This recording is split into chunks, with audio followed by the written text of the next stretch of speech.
Welcome to Eastlake. We are an inclusive faith community dedicated to the free search for truth and meaning, seeking to live out a more just and life-giving spirituality in the modern world.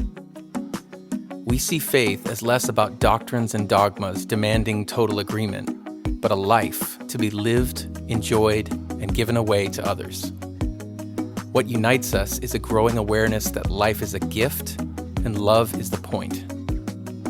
We welcome the entire human family, regardless of race, age, creed, physical abilities, marital or economic status, gender identity, or sexual orientation. So if you are curious and have come to see, if you are tired and have come to rest, if you are grateful and have come to share, if you are journeying and have come to grow, if you are wounded and have come to heal, if you are joyful and have come to shine, welcome home.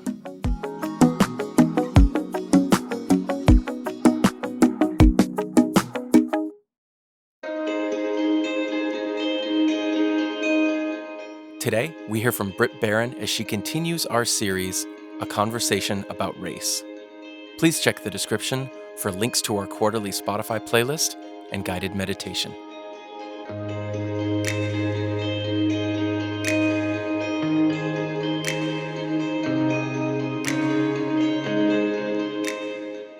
Hello, Eastlake. Welcome back to our continued conversation about race and racism in America.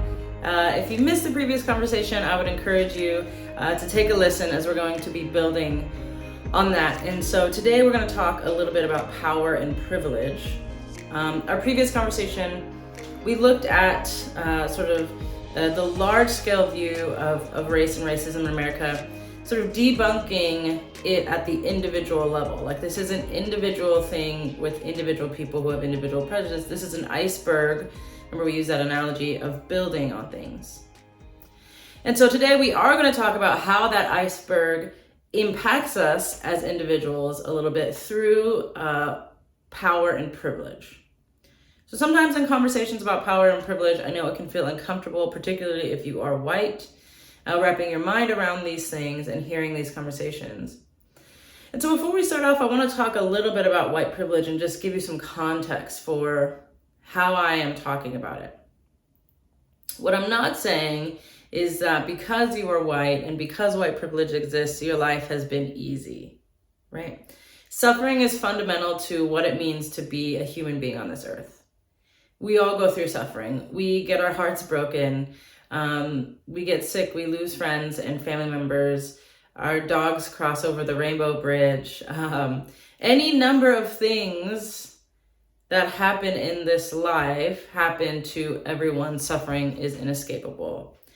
And so what I'm not saying is that because you're white, your life has been easy.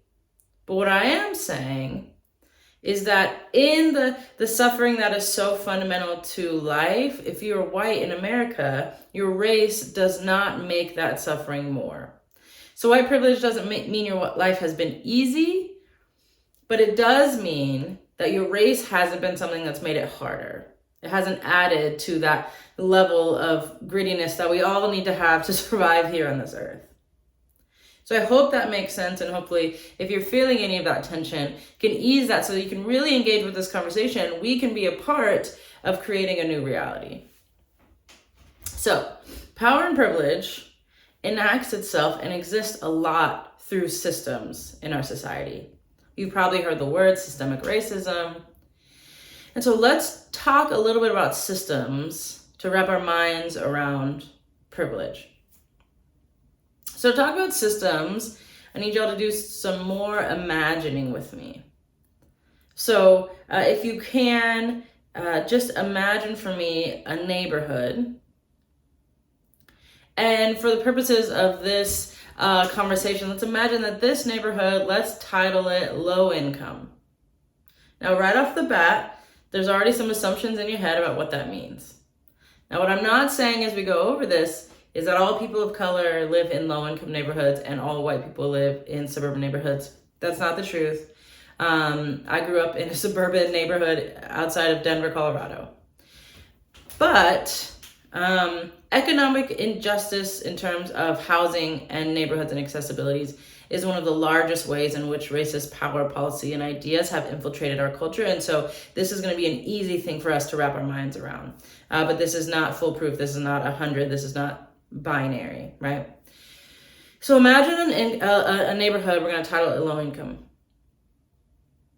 And so imagine in this neighborhood, what stores are there? What does it look like? What does it feel like? Just kind of think about it for a while, that this is a neighborhood maybe that you live in now, grew up in. Maybe this is a neighborhood that you rarely go to. Maybe you can't think of an actual neighborhood in your head. Maybe you're pulling images from TV. But either way, just really sink into what this neighborhood feel is. So you've got stores and all these things. What kind of buildings, what kind of people, what's it like? And then as we're thinking about this neighborhood, I want you to think about the systems that exist in this neighborhood. So systems like education system, justice system, let's say healthcare system. So you have this neighborhood, I hope you have it in your mind. And let's just take one of these systems and let's think about how one of these systems might contribute to the things that we were talking about in our conversation last time about racist power, policies, and ideas. But let's talk about 2022 right now in this neighborhood. So things like education system. How does the education system impact the people in this neighborhood? The neighborhood that you're imagining, the neighborhood that you know, whatever it is, this low-income neighborhood in our country in 2022, how does the education system impact the people in those neighborhoods? I'll give you some examples. You're going to have higher teacher turnover. You're going to have lower school funding. Where I live in California, schools are funded based on property taxes. Property taxes are set based on home value. Home values are set on any number of things, which leaves very low educational funding in neighborhoods with low property taxes. You see how that's happening. So now you don't have new facilities. You're not up to date on technology. You have high teacher turnover. And then some of these racist ideas come in where you have teachers who have ideas about the students, right? Because of these systems that we're upholding. So those are just a few on the education system. Let's think about another system. Let's think about the justice system. How does the justice system interact with people in this neighborhood? Is there a higher police presence? Is there a lower police presence? Also, where I live in California and a lot of places in our country, we have something called a school-to-prison pipeline. Meaning the schools are in direct contact with the prisons, so that students in this neighborhood, if they don't do well by a certain age, they just assume that they're going to be a spot for them here in the prison when they grow up. Let's talk about the healthcare system. The healthcare system, you're probably not going to have the state-of-the-art hospitals in this neighborhood. You're probably not going to have maybe any hospitals. You're going to have not as much access to healthcare. You're going to have not as much preventative care. Black women are 50% less likely to be prescribed pain medicine. They are higher likely to die during childbirth. We have so many ways in which systems impact real people in these neighborhoods. So you can imagine if you are someone in this neighborhood, if you are a person of color in this neighborhood, you might just feel like you are getting your butt kicked, right? So let's go to another neighborhood. I need you to imagine with me a suburban neighborhood, whatever that means to you. Think about what's there, stores, what they feel like, what they smell like, all these things. And now I want you to do the same thing. Let's just take a couple of systems. Education. I grew up in a suburban neighborhood. I'll tell you right now, we had IMAX before anyone else had IMAX in our school classrooms. My parents fought to get me into this school, and I was in school with teachers who were telling me about college. Starting in 7th grade, we're preparing for college, right? Let's talk about the justice system. What's the police presence like? It's funny to me because if you imagine a suburban neighborhood, you might imagine that there's less police presence, but that it feels more safe. And I'll let you sit with that one. Healthcare system. You've got preventative healthcare. You've got outside area. You've got places to move your body. You've got access to healthier foods. So many things. So you can imagine why this systemic experience of living in a place like this may not lead you to feel like you are underwater. That does not add to the difficulty of being human and what it's like to live your life, Okay. Now, remember, again, I'm not saying all people of color live in low income. I'm not saying there are white people who are low income. There are people of color who live in suburban neighborhoods. I'm using this as a snapshot to talk about ways in which these ideas get upheld. Hey everyone, it's Kristen. Just wanted to take a moment to say thank you for tuning in. I hope that you're finding these messages helpful for you in your everyday life. That's what we're trying to do here, is gather around the idea that life is a gift and love is the point, and let's give ourselves ways to move forward in that in our own everyday world. So I wanted to take a moment to say thank you for being a part of this community. To those of you who have participated and given financially, we want to say thank you to you. Everything that we do here happens because people make contributions. People say, I value this place, I want it to exist for me and for other people, and so I'm going to support it. And so we just want to say how grateful we are that you do that. And for those of you who maybe haven't had a chance to contribute yet, we would ask you to consider maybe doing so. If you find this place beneficial, if you find these messages helpful for you, then consider joining us in that way. You can go to eastlakecc.com to make a contribution, and we just always are thankful for the people who want this place to exist. So thanks again for tuning in. Let's get back to the message. Power and privilege, systemic racism, a lot of it rests on one idea. And that idea is that white is normal and everything else is other. So white is normal and everything else is other. So when I talk about these systems and we look at these neighborhoods and we try to wrap our mind around what it's like to experience life in different ways, a lot of how these systems are upheld is because they uphold that idea, right? You want to know what? There's so many simple ways that we interact with this idea, right?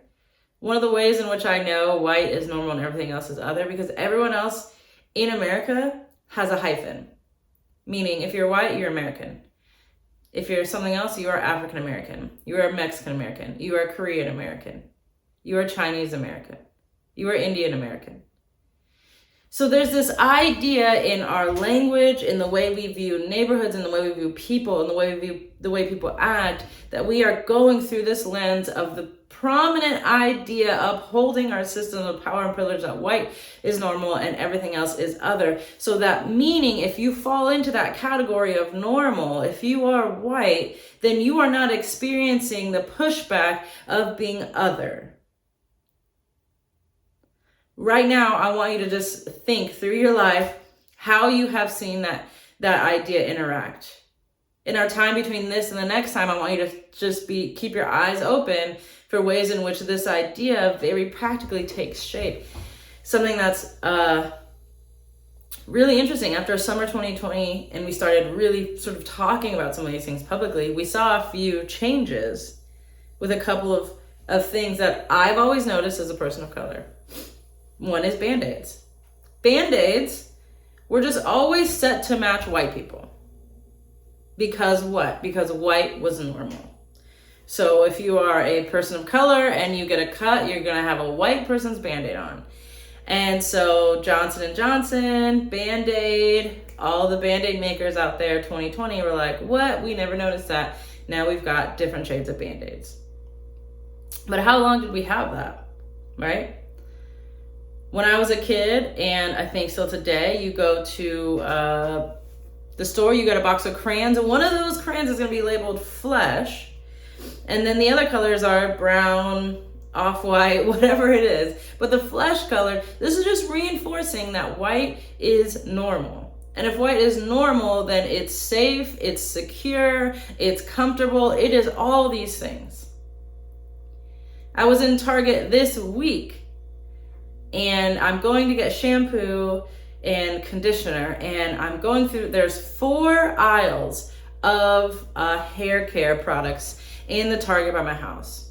Aisle number 1 says hair care, aisle number 2 says hair care, aisle number 3 says hair care, aisle number 4, 3/4 of it says hair care, and then at the very end there's a sign that says multicultural hair. It's where I found my hair care products. What's interesting about that is there is immense diversity in the other 3 hair care lines. There's shampoo if your hair is red, if your hair is blonde, if your hair is naturally blonde, if you dyed it blonde, if it's frizzy, if it's oily, if it's thin, if it's thick. There's all kinds of diversity within that, but that's still all diversity within a certain type of hair. White people's hair, right?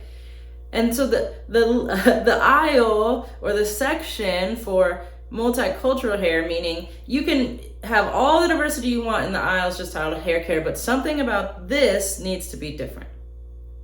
We do this over and over and over. This is the preeminent idea that we have all consumed, that the policies and the power rests on, that the ignorance and the violence and hate comes from. It all rests in this idea that white is normal and everything else is other. Okay, let's talk about what that means for us as people. Remember, I don't know if I said this last time, but one of my favorite sociologists, Beverly Tatum, she says, when you're born into America, you're put on a moving sidewalk of racism. And so if you want to do something, you have to walk faster than the sidewalk in the opposite direction. Like we're riding the sidewalk, we're riding the iceberg. That's mixing metaphors, but you get my drift. And this white is normal, everything else is other is, I think, the number one idea that most of us have consumed. And that consumption has a few descriptors. So let's talk about 2 ways that we have consumed this idea. And those 2 ways will be determined by your race or ethnicity. So if you're white, there's something called internalized racial superiority. Let's call that IRS, not related to taxes. So bring the anxiety down.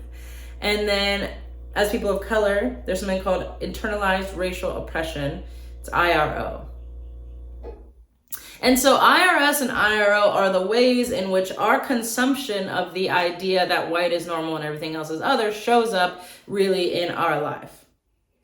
So, for example, until I was into my adulthood, I would straighten my hair. Now, you can't see my hair today because it's wild, so I put on a beanie. But I have naturally curly hair. And I used to think that I needed to straighten my hair because to show up with the hair as it grew out of my head was not good enough. Why was it not good enough? Because it was different. Why was it different? Because white hair was normalized. And so going to schools, predominantly white schools, I just remember thinking like, I need straight hair. I need that kind of hair because there's already so many things different about me. At least maybe I can control this one and try to stand out because that wasn't good enough for me. Who I wasn't good enough. It was internalized racial oppression. I remember reading some books, getting me some things and realizing like, no, I'm not going to do that. Angela Davis didn't do that. I'm going to wear my hair as it grows out of my head naturally. Now, I know what you're thinking, like, good for you. That is a personal decision, but that comes with real consequences. Do y'all want to know what year something called the Crown Act was passed? The Crown Act is a law here in California, again, where I live, saying that businesses are not allowed to discriminate, fire, punish Black women for wearing their hair naturally. That law was enacted in 2019. So these things of embracing who you are, they don't go without difficulty.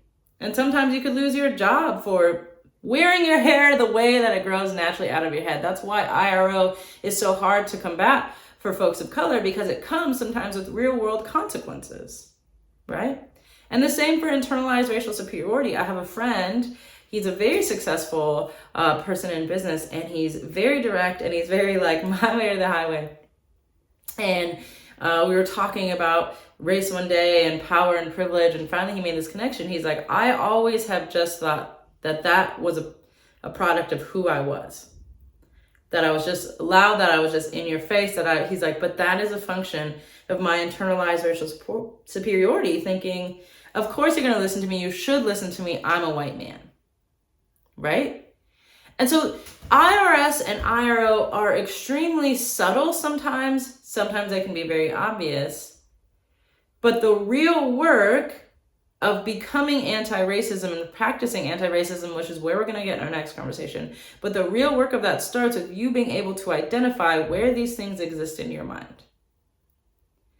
Where have you internalized racial oppression? Where have you internalized racial superiority?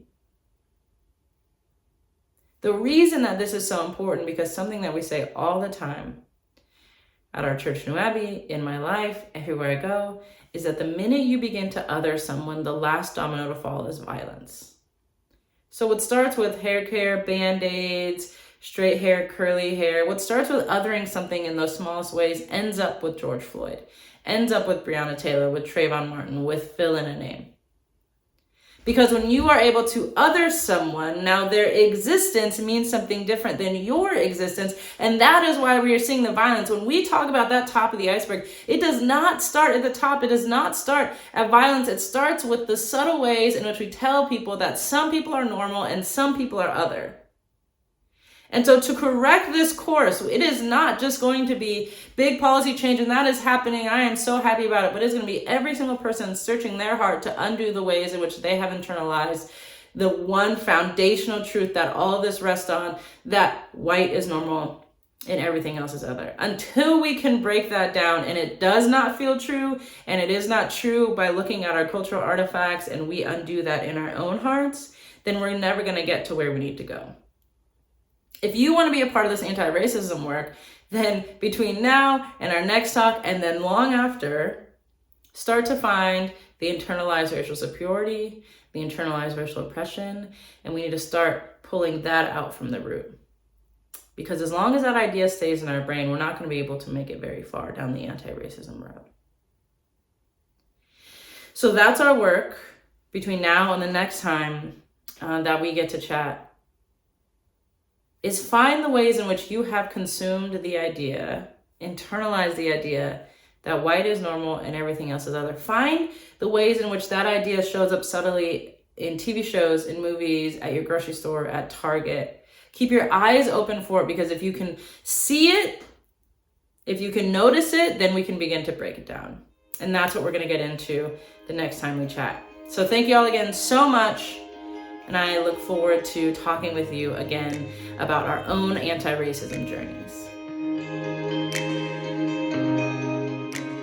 Thank you for joining us. To make a donation, head to eastlakecc.com/donate.